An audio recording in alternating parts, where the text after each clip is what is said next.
How's it going, everybody? Welcome back to another video. Today, we're diving into the essentials for anyone interested in creating custom LEGO MOCs. This video will cover the LEGO pieces needed for building landscapes and terrain similar to these ones here. Future videos will focus on detailed pieces, specialty pieces, and plant elements. If you haven't seen part 1 where I talk about the best support pieces, go check it out. Let's first start off with slope pieces. One of my favorites that I use in almost every landscape MOC is the reliable 2x1 and 2x2 slope. I'm combining the two here.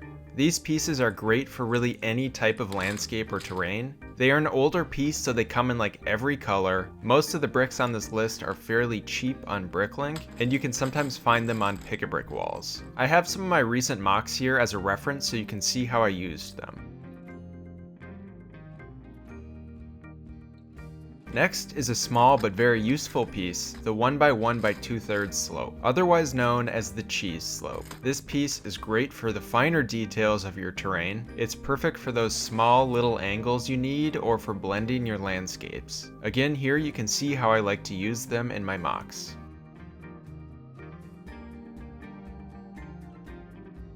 Another staple for any builder is the 3x1 slope. It's slightly longer than the previous two. It doesn't stand out too much, but definitely gives your landscape more length, really allowing you to stretch things out. I also really like using them to build upwards like I did here.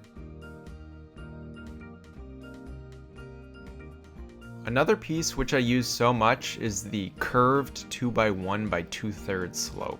This piece is so important to use in landscape MOCs. When you have a lot of them, you are able to build some really cool stuff. They are great at creating shapes and adding some roundness to your MOCs. I highly recommend buying a lot of this piece, especially if you see it on a pick-a-brick wall. There are so many great slopes out there to use in your MOCs. I really just wanted to provide a solid list of pieces that I consistently use in every MOC, so you don't waste money on parts you won't ever really use. Next, we're moving on to wedge bricks. First is the 2x2 wedge brick.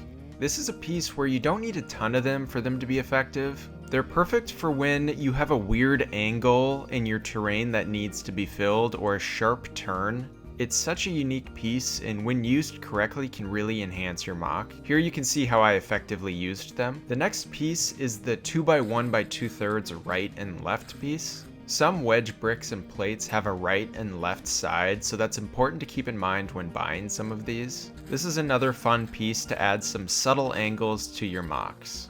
Another great piece is the 4x2 left and right wedge brick. This is one of the larger pieces on this list and looks so nice when used on landscape MOCs. It's great to have some larger pieces to break up some of the smaller ones. Next, we're moving on to the tiles. First is the 2x2 modified triangular tile. This is probably the most rare piece on this list, so it's definitely not a huge priority. It is fun to have a few of them to use in your MOCs. They can sometimes add a sharp angle to your landscape, which can be beneficial. At number 9, we have the modified 2x2 facet tile. This piece pairs really nicely with the modified triangular tile because the edges line up to create a perfect line. Next, I recommend getting lots of these 1x1 rounded quarter tiles. These are my favorite pieces to use in landscaping. They're so great at adding organic shapes to your work. They add a subtle roundness to your plates that you normally couldn't get. I use so many of these in my MOCs, and I highly recommend getting these in lots of different colors. I hope you found this video helpful. Stay tuned for part 3 where we'll dive into other great LEGO pieces for your MOCs. Thanks for watching.